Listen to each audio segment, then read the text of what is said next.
Today I'm going over developing a solo over the John Coltrane tune Central Park West. So understanding this song on a basic level is actually very simple as long as you have a basic understanding of chord changes. In the beginning we see a 2-5-1 to B, then a 2-5-1 to D,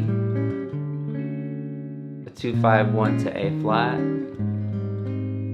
a 2-5-1 to F, back to a 2-5-1 to B, 2-5-1 to D, and back to a 2-5-1 to B.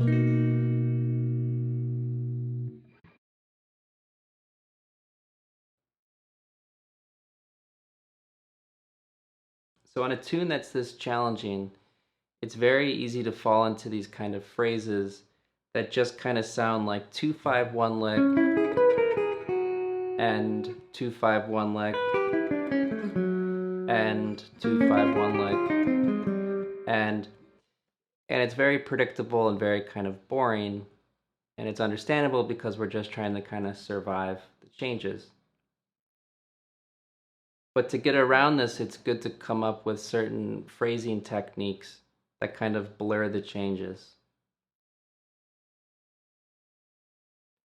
I'm going to call this question, question, question, answer. And here's what I mean. For the B, for the first two beats, I play something, and I think of that as my question. For the next two beats, I try to state the same question again, but I have to change accordingly to the key. So maybe I move over here. Then it gets to D. Same thing.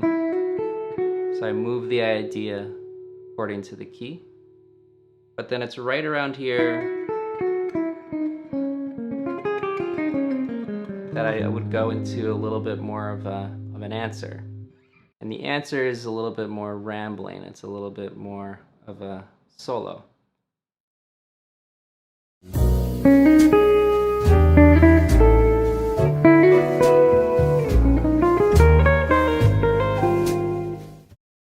If I continue this on, we get to A flat major. So maybe I go, then it gets to G minor. So I adjust. It gets to F, so I go, but then again right around here,